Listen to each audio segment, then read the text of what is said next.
हिसार लोकसभा की निगाहें अटकी हुई थी जयप्रकाश और चौधरी वीरेंद्र सिंह के ऊपर कि आखिरकार कब इनका मिलन हो, कब इनकी एक दूसरे की जो बातें हैं वो एक दूसरे तक पहुंचे।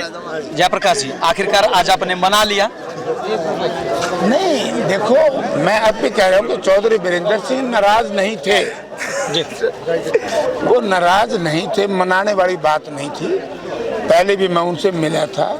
ये था कि कार्यकर्ताओं के आमने सामने हो जाए तो बेटर है, क्योंकि उन्होंने भी अपने जो कार्यकर्ता थे उनको सबको ये बताना था कि भाई जयप्रकाश आया है और हमेशा ही सिस्टम यही होता है। और उन्होंने आज कह दिया, तो मंदिर से बताया तो था, मैं 16 तारीख में फिट कर दिया कि हम 16 ही होगी, बस भी तो हो गया। नहीं, हम इसलिए पूछ रहे हैं क्योंकि चौधरी साहब ये कह रहे थे कि भाई जयप्रकाश मेरी पूछ नहीं कर रहा, मेरे कार्यकर्ताओं की पूछ नहीं कर रहा। देखिए, उस अब तक मैं आया नहीं था जी। 6 तारीख को इन्होंने आना था पर्चा दाखिल करने के समय में। इन्होंने अपने कार्यकर्ताओं से फिर उस दिन यहाँ मीटिंग ले ली, फिर वो मेरे से टाइम फिक्स हो गया, तो 2 मीटिंग तो हुई। अब पार्लियामेंट का समय है, देखो इतना आदमी पर टाइम नहीं होता, लेकिन फिट हो गया। जयप्रकाश जी, आप अभी एक ऐसे गांव के अंदर खड़े हैं जहां पर एक कैंडिडेट का विरोध होता है और दूसरे कैंडिडेट का स्वागत किया जाता है, और उन कैंडिडेट की तरफ से ये बयान आया था कि ये सब कुछ जयप्रकाश जेपी करवा रहा है। बोए पेड़ बबूल के आम कहाँ से हो मेरा क्या कसूर है?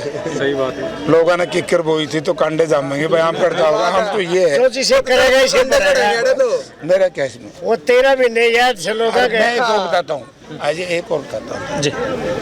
देखो, मेरे लोगों को दोषी ना हर मामले में ठहराओ, मैं हर नेता को कहता हूँ। नेताओं ने भी अपने गिरबान में झांकना चाहिए। ये भी गर्मी में मरते अंडा है, ये मेरे पर ये लेना बहन ने कोई नहीं आवा तो क्या कर लूँ। अगर कल को मैं इनके साथ दगा करूँगा, विश्वासघात करूँगा, तो बढ़नी मेरे गले नहीं हुई। मैं बचे नहीं रहा हूँ, मैं मार सवेरे निकल पड़ा रहूँ। सब एक बात और बता दें, शायद हो सकता है ये तो बच जाएं, आपको जनता नहीं छोड़ेगी अगर ऐसा हुआ तो। और मैं क्या कहने लग रहा हूँ, मैं यही तो कह रहा हूँ कि मैं तो इनके मैं पढ़ा रहा हूँ।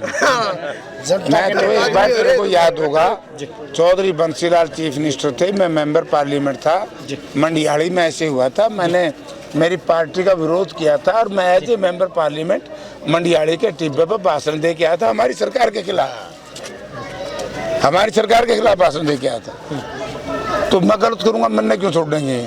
जयप्रकाश छोड़ना भी चाहिए। आपकी यही बात लोगों को आपकी ओर आकर्षित कर रही है कि अगर ऐसा होता है तो आप भी मेरे साथ ऐसे कर सकते हैं। सो जयप्रकाश जी, 25 तारीख का समय बहुत नज़दीक आ रहा है, दिल की धड़कन क्या करिए, जब ईमानदारी से दिल से।